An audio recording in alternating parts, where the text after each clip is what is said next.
As we journey through life, especially into our later years, relationships become more precious, and sometimes more complicated than ever. Many of us seek companionship, love, and connection after decades of experience, hoping for peace and happiness. But what happens when certain words from your partner start to raise uneasy feelings deep inside? Often, it's not just about what's said on the surface. Some phrases carry hidden warnings, subtle signals that something isn't quite right beneath the calm. For men over 60, recognizing these psychological red flags early can save years of heartache, confusion, and emotional pain. These aren't just harsh words or passing moods. They reveal patterns that can threaten your dignity, independence, and peace of mind.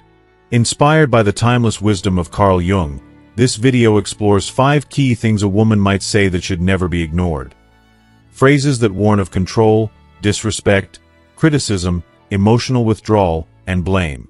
Understanding these signs empowers you to protect your heart and make confident decisions about your relationships, ensuring your golden years are filled with respect, joy, and freedom. It's never too late to reclaim your well-being and choose connections that truly uplift you. If you are not subscribed, subscribe and activate the notification bell so you don't miss any videos. If you like the topic of this video, please comment 1. If you don't, please comment 0 to let me know how I can improve and make better videos for you. Now, let's begin. Warning sign 1. Control. As we get older, there's a certain wisdom that settles into our bones, a quiet knowing that life is too short for games and too precious for needless pain. For many men in their 70s, companionship means everything. After decades of work, raising families, and facing down all the uncertainties of the world, it's only natural to want peace, warmth, and respect in the relationships we keep close. But even in our later years, there are moments when those old lessons about trust, boundaries, and self-worth come rushing back. Sometimes, all it takes is a few words or a subtle shift in someone's tone to remind us that, even now, we must remain vigilant, especially when it comes to control. Harold never expected that he would have to learn this lesson again at 75. After retiring as an engineer, he had looked forward to long days of reading, gardening, and watching the birds from his back porch. When he met Linda at a local community event, he was drawn to her quick wit and laughter. She made him feel young again, eager to embrace each new day. For a while, things were good, comfortable, even easy. But as weeks turned into months, Harold noticed changes. At first, they were so subtle he barely registered them. Linda wanted to know where he was going when he left the house. She asked about the people he met at the library, wondering aloud why he bothered to attend those early morning breakfasts with the men's group. At first, it felt like caring. Harold convinced himself that she was just interested in his life, wanting to be a bigger part of his days. But as time wore on, Linda's questions became more frequent, more pointed. "Why do you need to spend so much time with them?" she asked one afternoon, her voice just light enough to pass as a joke, but her eyes sharp with something else. "You know, you never used to be out this much." One day, Harold returned from a trip to the store to find Linda standing in the kitchen, arms crossed. She had gone through his pockets and found a receipt for lunch with an old friend. "Who's Mary?" she asked, her tone accusing, though the receipt was for nothing more than a sandwich and coffee. Harold tried to explain that Mary was a widow from his church who had lost her husband and simply needed someone to talk to, but Linda's reaction was cold and dismissive. She told him she didn't like him spending time with other women, even as friends. "It doesn't look right, Harold. People will talk." As the months rolled by, Linda's control expanded beyond his friendships. She began to comment on what he wore, buying him shirts and pants that she thought were more age-appropriate. When Harold resisted, she'd laugh it off, saying, "I just want you to look your best." But underneath the laughter, Harold felt the weight of her judgment. Every time he put on his favorite fishing hat or worn-out flannel, Linda would frown or shake her head, making him feel foolish for liking what he liked. Control often creeps in quietly, disguising itself as concern, love, or even protection. For older adults like Harold, who grew up in a generation that prized independence and self-reliance, this loss of autonomy stings in a way that's hard to explain. It's not just about who you see or what you wear, it's about losing the small freedoms that make you feel like yourself. One day, Harold noticed Linda had started managing their finances. She insisted on handling the bills, set limits on how much cash Harold could keep in his wallet, and began questioning his purchases. "Do we need another bird feeder?" she asked, her tone flat. Harold tried to protest, but Linda brushed him off. "I'm just trying to help, Harold. You always say you don't like dealing with money, anyway." He found himself locked out of online banking, unsure how much money he had in the account. When he brought it up, Linda scolded him for not trusting her. Harold's world began to shrink. He stopped going to his men's group, afraid of another argument. He avoided phone calls with old friends, dreading Linda's questions about who he was talking to. At night, he lay awake, his mind racing. He'd always prided himself on being steady and reliable, a man who could be counted on. But now, he felt like a shadow in his own life, watched, managed, and slowly erased.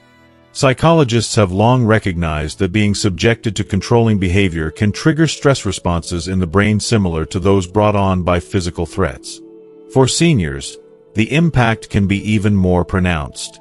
The constant feeling of being scrutinized or second-guessed leads to anxiety, helplessness, and sometimes even depression. Over time, the stress can erode cognitive function, making it harder to think clearly or remember simple things. Harold noticed he was forgetting the names of his neighbors, misplacing his glasses, and struggling to recall details from conversations. The more Linda controlled, the less capable Harold felt. Social isolation often follows control. Friends and family may notice the shift, but struggle to intervene. Harold's daughter, Susan, lived 2 states away. During their weekly calls, she'd ask, "How are things with Linda?" Harold always replied, "Oh, fine, fine." He didn't want to burden his daughter or admit that he felt trapped. Over time, the calls grew shorter, and Harold felt more alone. The loneliness crept in slowly, making his world feel colder and smaller. One afternoon, Harold's old friend Bill came by unexpectedly. Seeing Harold alone in the backyard, Bill sat down and listened as Harold finally poured out his heart. Bill didn't offer solutions or judgment, just a listening ear. As they talked, Harold realized just how much he'd given up. "I don't even feel like myself anymore," he confessed. "I used to love these little things, watching the birds, fixing up the shed, playing cards with the guys. Now, it feels like I have to ask permission for everything." Bill nodded quietly, then said, "You know, Harold, love isn't supposed to make you smaller. It's supposed to let you grow." That conversation was a turning point for Harold. He began to see that Linda's behavior wasn't about love or concern. It was about dominance and fear. He remembered what his father used to say, "A man's dignity is worth more than all the comfort in the world." Harold knew he couldn't change Linda, but he could choose to change how he responded.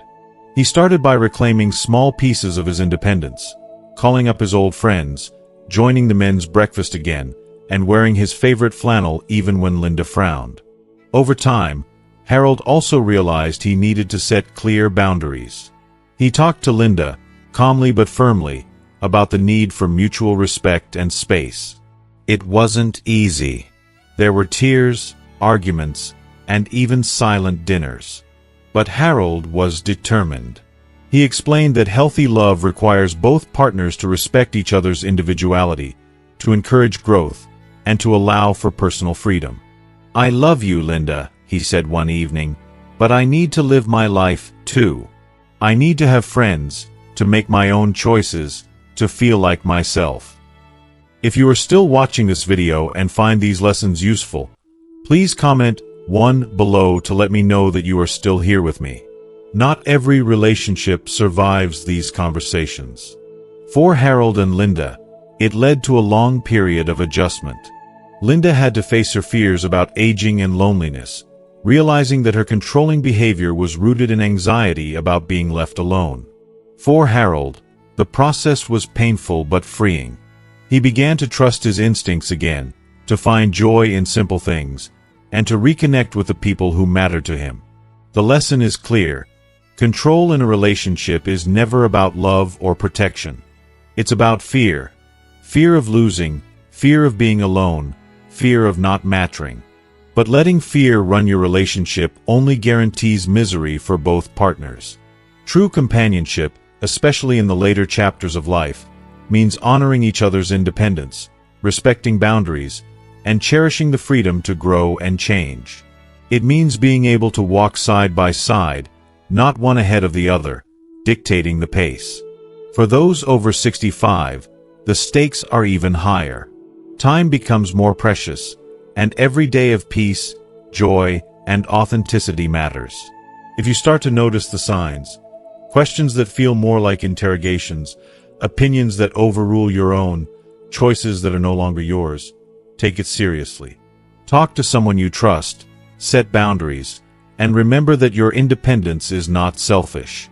It is essential. As Harold's story reminds us, we owe it to ourselves to protect our hearts and our dignity. In these golden years, life should be about comfort, laughter, and love that uplifts, not control that suffocates. Choose freedom, choose respect, and never settle for less than a relationship that lets you be fully, joyfully yourself. Warning sign 2. Disrespect. Disrespect is rarely loud at first. More often, it slips into a relationship quietly, like a draft under the door, a snide remark here, a dismissive wave of the hand there. For men in their later years, especially those who have weathered life's storms and worked hard to build a life of dignity, the sting of disrespect can cut deeper than ever. It's not just about bruised feelings. Disrespect is an early warning sign that the very foundation of a relationship is beginning to crack. George had always prided himself on being even-tempered. As a retired teacher, he believed in the power of patience and understanding. He'd taught generations of children that every person deserved kindness, no matter how difficult the day. When his wife passed away, he spent several years on his own, quietly tending his garden and volunteering at the local library. When he met Ruth, he was grateful for the second chance at companionship. She was lively, independent, and her laughter lit up even the dullest day. For a while, it felt as though George had found his old self again. But one autumn, as the leaves started to fall and the daylight faded earlier, George noticed subtle changes.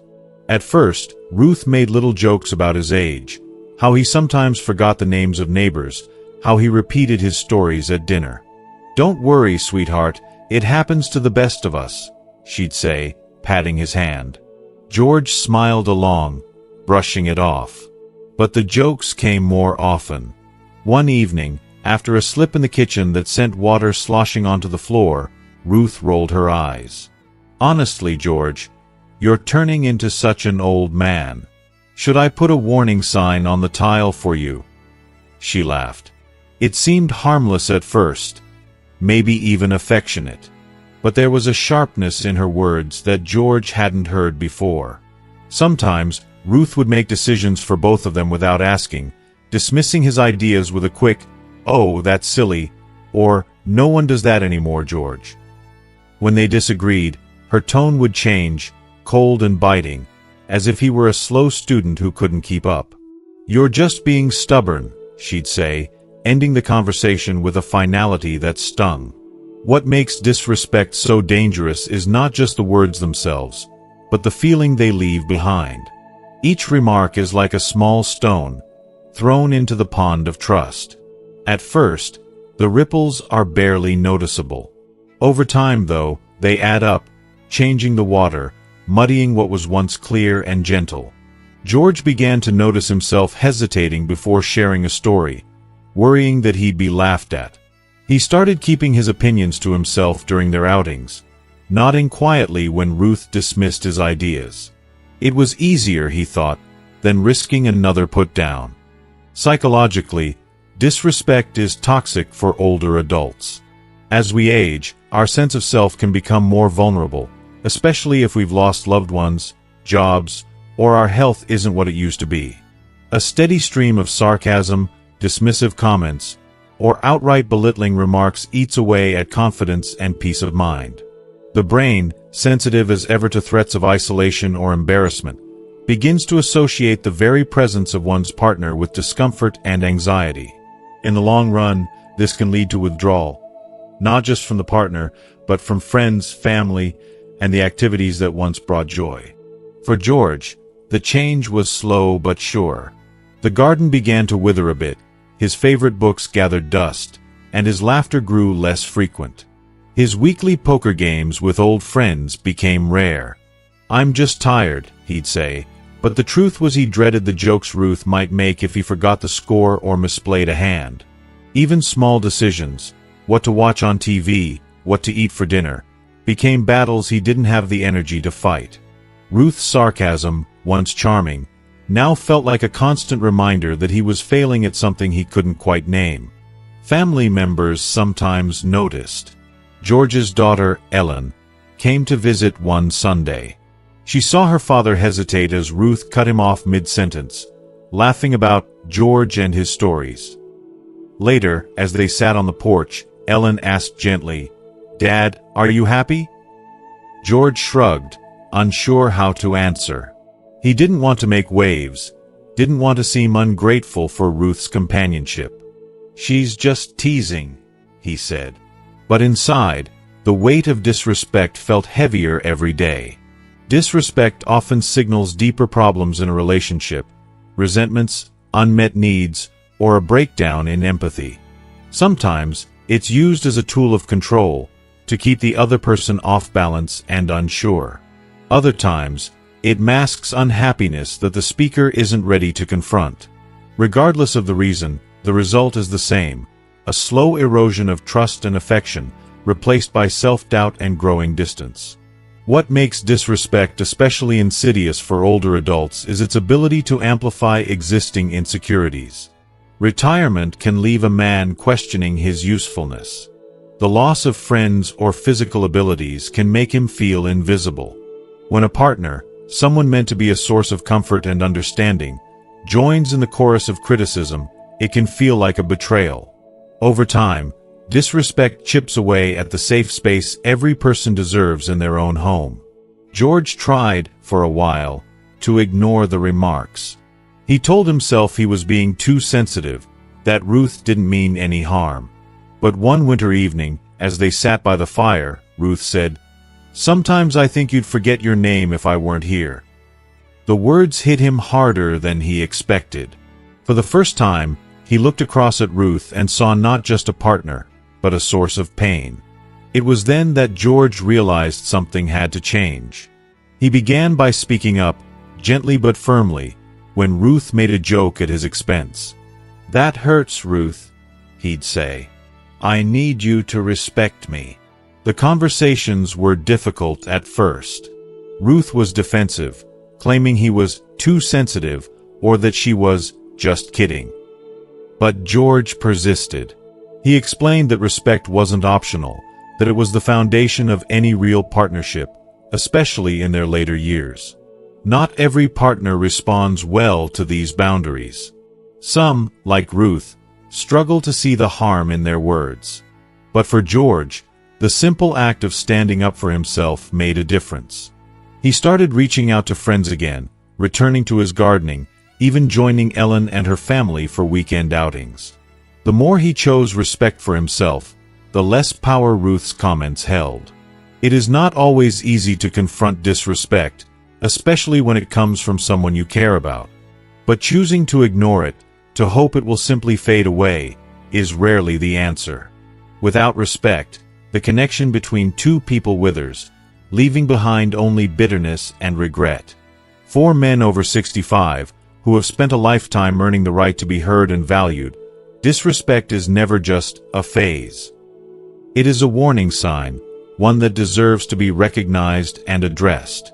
If you find yourself shrinking in your own home, questioning your worth, or dreading the next sarcastic remark, remember George's story. You are not alone, and you are not imagining things. Healthy love does not belittle, mock, or dismiss. It honors the stories you have to tell, the wisdom you carry, and the dignity you have earned.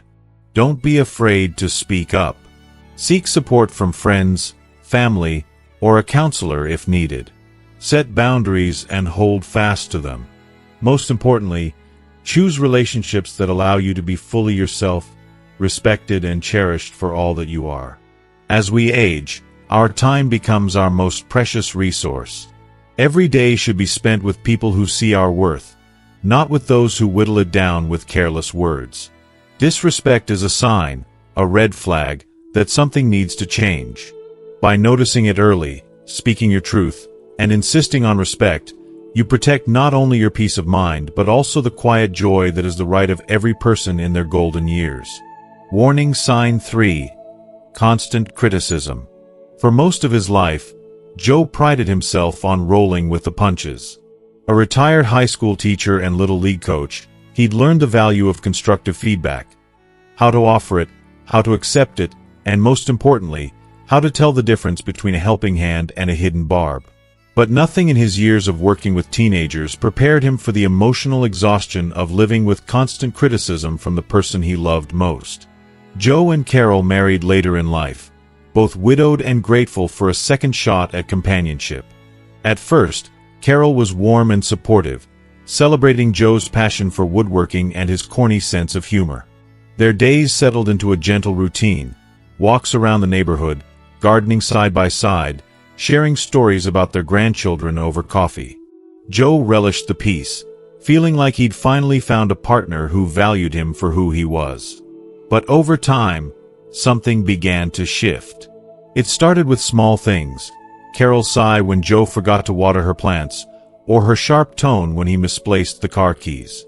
At first, he brushed it off as stress or the natural friction of two people learning to share space. After all, nobody's perfect. But the comments grew more frequent, and their edge sharpened. "You never remember anything these days," she'd mutter as he hunted for his glasses. "Why do you always make such a mess in the garage?" she snapped after finding sawdust on the floor. The jokes about his forgetfulness turned into pointed reminders, and every small mistake seemed to become a symbol of Joe's supposed shortcomings.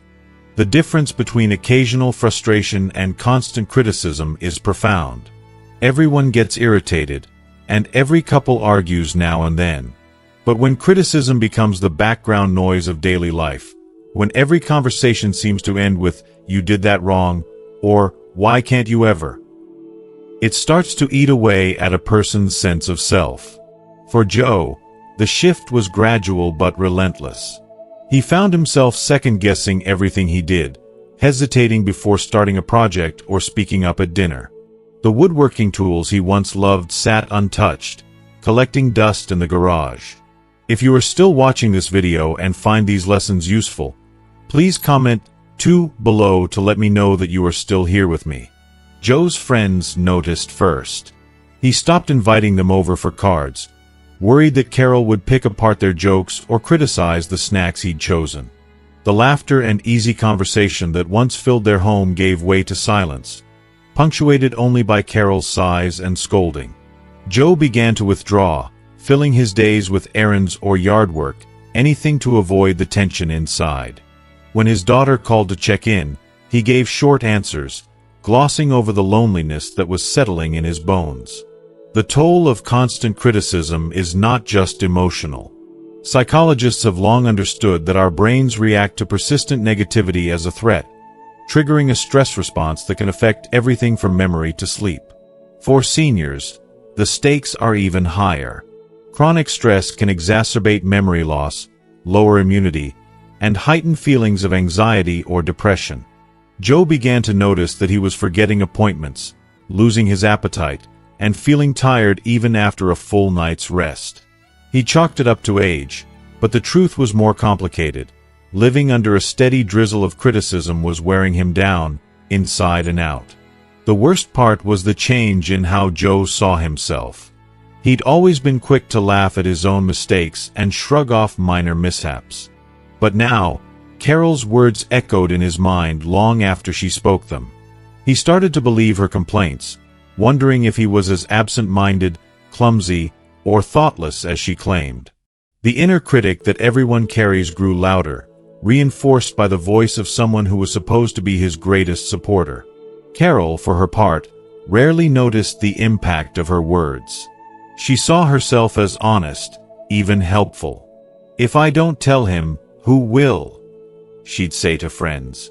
But behind her helpfulness was a steady drip of dissatisfaction that poisoned the air. The home they'd built together felt less like a haven and more like a place where Joe had to watch his every move. In social situations, the effect of criticism rippled outward.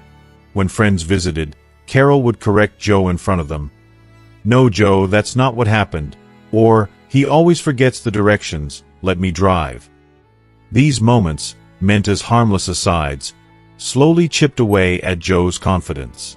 He became quieter, careful not to share opinions or memories that might be contradicted. Friends noticed, sometimes pulling him aside to ask if everything was all right. Joe always smiled and said, "Oh, you know how it is." But he knew that something essential was slipping away, the joy of sharing life with someone who saw the best in you. It's easy to underestimate the power of words in a long-term relationship. Small criticisms, left unchecked, add up until they become the story of a marriage. Joe tried to bring it up with Carol, mentioning how her comments made him feel. She dismissed his concerns, insisting she was just being honest. But honesty without kindness, he realized, can feel a lot like cruelty. The pain of constant criticism is not just in the words, but in what they represent, the absence of support and celebration. In healthy relationships, feedback is gentle, and mistakes are met with patience. There's room for laughter, forgiveness, and growth. But when every day is a test you're destined to fail, even the smallest joys can seem out of reach. One afternoon, after a particularly tense exchange about the proper way to mow the lawn, Joe sat on the porch, looking out at the sunset. He realized that he hadn't felt truly relaxed in his own home for months. That night, he wrote a letter to himself, a habit he'd picked up from his teaching days.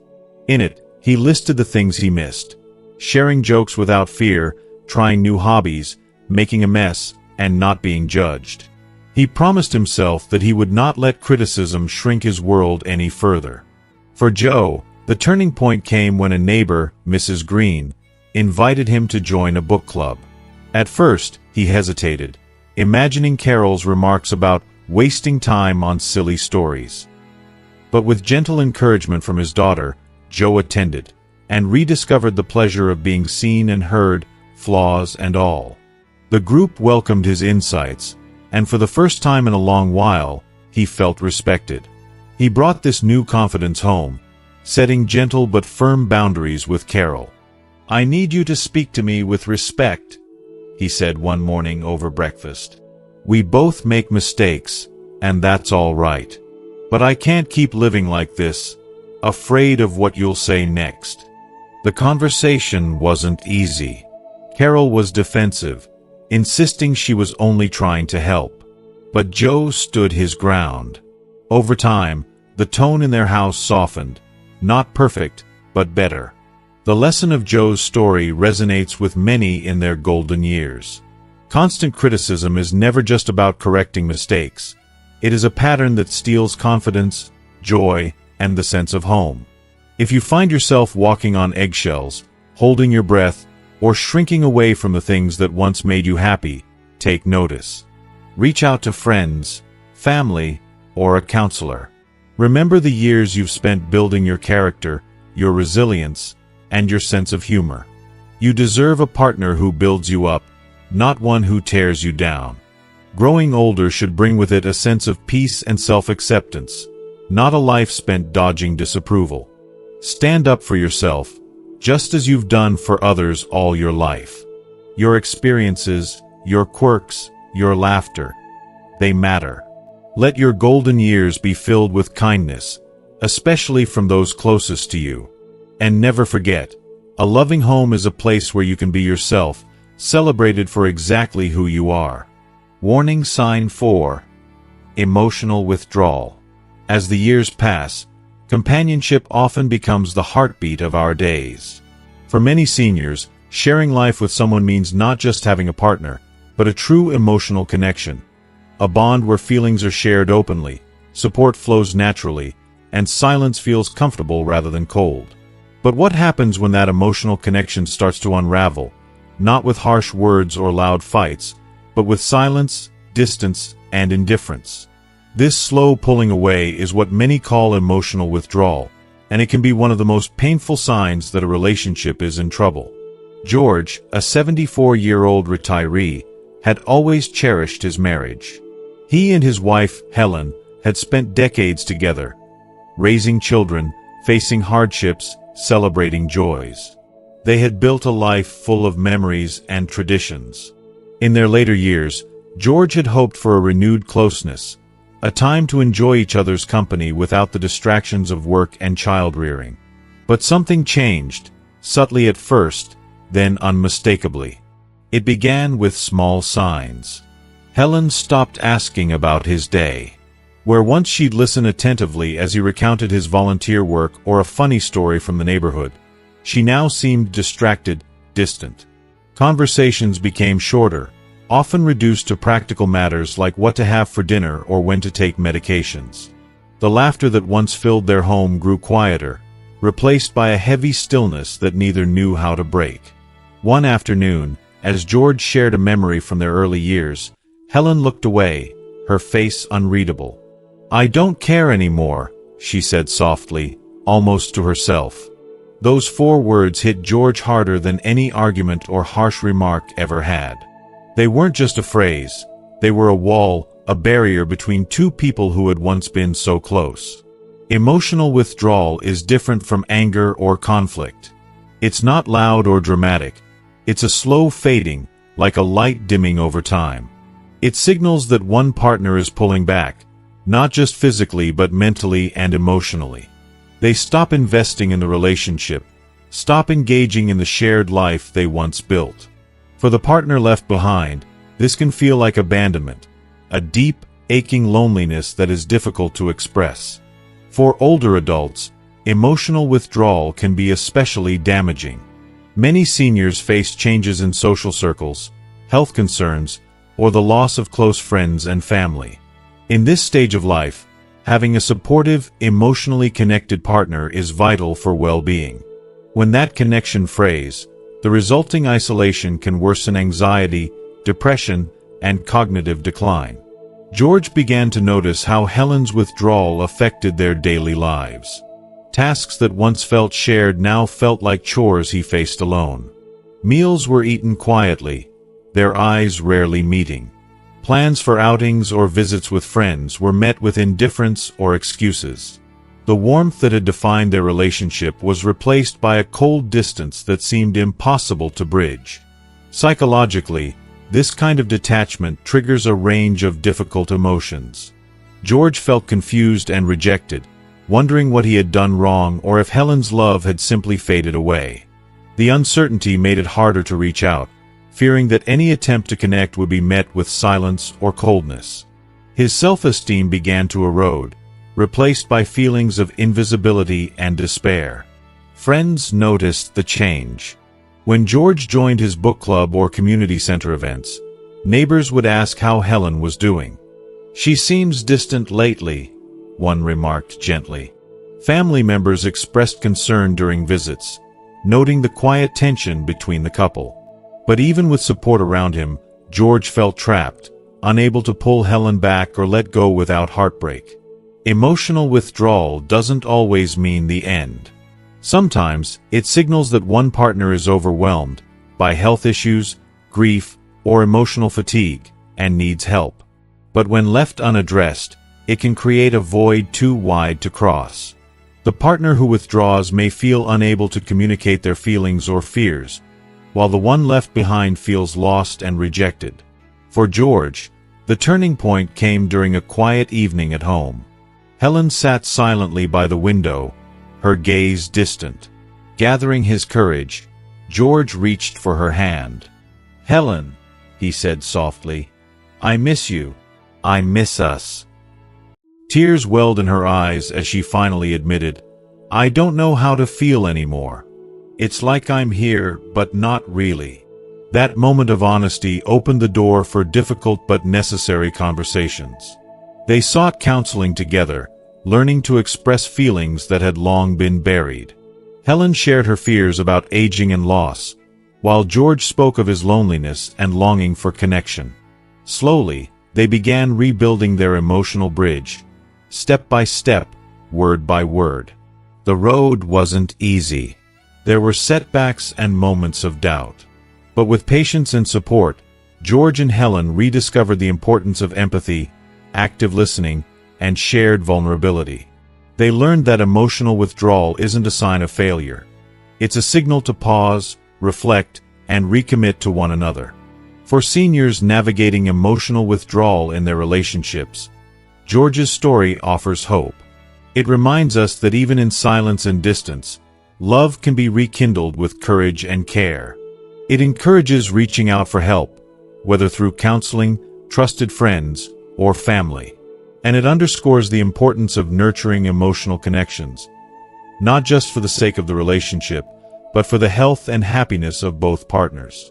In the later chapters of life, emotional closeness is more than comfort. It's a lifeline. It sustains us through the challenges of aging, loss, and change. If you find yourself facing emotional withdrawal in your relationship, don't ignore it. Listen to the quiet signals, share your feelings openly, and seek support. You deserve to feel seen, heard, and loved, not just in moments of joy, but especially when life feels hard. Remember, walking alongside someone doesn't mean carrying the burden alone. True partnership is about holding space for each other's fears and hopes, growing together even when the road is rough. By facing emotional withdrawal head-on, you open the door to healing, connection, and the kind of love that lasts well into the golden years. Warning sign 5. Blame and resentment. If you are still watching this video and find these lessons useful, please comment 3 below to let me know that you are still here with me. As we journey through life, few things weigh more heavily on the heart than blame and resentment in a relationship. For couples who have shared decades, the bonds built through years of love, sacrifice, and shared memories can sometimes be overshadowed by anger and disappointment. When one partner begins to point fingers constantly, saying things like, "It's all your fault," it signals a deeper problem, one that threatens not just the relationship, but the well-being of both individuals. Harold, now 79, had spent nearly 50 years with his wife, Margaret. Together, they raised a family, built a home, and weathered life's ups and downs. To their friends and family, they seemed the picture of a steady, enduring marriage. But in recent years, cracks had begun to show. The stresses of aging, health issues, financial worries, loss of independence had taken a toll. What once were occasional disagreements had grown into persistent patterns of blame. "It's your fault we're behind on the bills," Margaret said one evening after a particularly tense conversation. Harold listened quietly, the sting of her words sinking deep.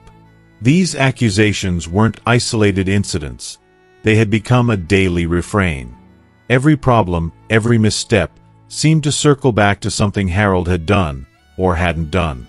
The weight of responsibility grew heavier with each accusation, wearing down his confidence and peace of mind. Blame is a powerful force. It shifts attention from solutions to fault-finding, from partnership to division. For older adults like Harold, who often face vulnerabilities such as declining health or reduced mobility, constant blame can feel like a relentless assault. It chips away at self-esteem and trust, creating emotional distance that is hard to bridge. Margaret's resentment had built up over years of unmet expectations and unspoken frustrations. She felt overwhelmed by caregiving duties and worried about the future. Instead of expressing these feelings openly, she allowed bitterness to fester, and blame became her shield. But this defensive stance only pushed Harold further away, deepening the gulf between them. Psychologically, blame acts as a barrier to healing. When one partner focuses on fault rather than understanding, it becomes nearly impossible to work together towards solutions. The accused partner becomes defensive, retreating into silence or anger. Meaningful dialogue is replaced by accusations and hurt feelings, eroding the foundation of the relationship. Harold began to notice how blame affected more than just their conversations. Friends and family grew wary of stepping in, unsure how to help without becoming entangled in conflicts. Social gatherings became tense, with relatives tiptoeing around sensitive topics. The couple's support network shrank, leaving them more isolated at a time when connection was crucial. Physically, the stress of living under a cloud of blame can be devastating. Chronic stress increases the risk of high blood pressure, heart problems, and weakened immune response. For seniors, maintaining emotional balance is essential for overall health, but resentment and accusation threaten that balance profoundly. Harold often felt exhausted, not just from his health struggles but from the constant emotional strain. Despite the challenges, Harold held on to hope. He remembered the early years of their marriage, the laughter, the shared dreams, the sense of partnership. He knew that blame was not the legacy he wanted to leave. Gathering his courage, he sought counseling, hoping to find a way to break the cycle. Through therapy, Harold and Margaret began to uncover the roots of their resentment.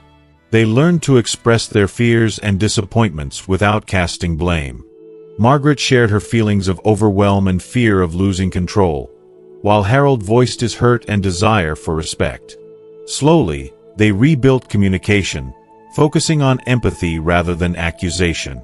This process was neither quick nor easy. There were setbacks, moments when old patterns threatened to return. But with commitment and support, they found new ways to relate, turning blame into understanding. They discovered that acknowledging pain without judgment opened the door to healing. Harold's experience is a powerful reminder for anyone facing blame and resentment in later life relationships. These feelings often hide deeper issues: fear, grief, loss, that deserve attention and care. Ignoring them or allowing blame to fester only deepens wounds, leaving both partners trapped in a cycle of hurt. If you recognize these signs in your relationship, remember that seeking help is a strength, not a failure. Talk openly with your partner, reach out to trusted friends or counselors, and prioritize your emotional well-being. Walking away from toxic blame is not giving up. It is choosing dignity, peace, and the possibility of healthier connections. In the golden years, every day matters. You deserve relationships that nourish your spirit, support your health, and honor the journey you've traveled. By recognizing and addressing blame and resentment, you take an important step toward that brighter, more peaceful future. As we come to the end of this conversation, it's clear that the words and behaviors we encounter in our relationships carry far more weight than we might realize. Whether it's control, disrespect, constant criticism, emotional withdrawal, or blame and resentment, these warning signs are not just fleeting moments. They are signals from our hearts and minds telling us that something isn't right. For those of us in our golden years, when time feels more precious than ever, recognizing these signs is a powerful act of self-respect and care. Life after 65 should be about peace, dignity, and joy. It's a time to surround ourselves with people who lift us, who honor our experiences, and who cherish the freedom we've earned. If you've seen reflections of your own story in these warnings, remember that you are not alone. You deserve relationships that bring warmth and mutual respect, not fear or pain. Choosing to step away from toxic patterns or to set boundaries isn't a sign of failure. It's a courageous step toward reclaiming your happiness and living authentically. Your journey is far from over, and there's still so much joy to be found in friendships, new passions, and even fresh beginnings. Now, I'd love to hear from you. What's one insight from today's video that resonated with you? How do you plan to bring that understanding into your life? Please share your thoughts in the comments below. Your voice matters, and your story can inspire others who may be facing similar challenges. If you found value in this video, please don't forget to like, share, and subscribe to our channel. By doing so, you help us continue creating meaningful content that supports and inspires our community. Thank you for watching, and I look forward to connecting with you in the next video.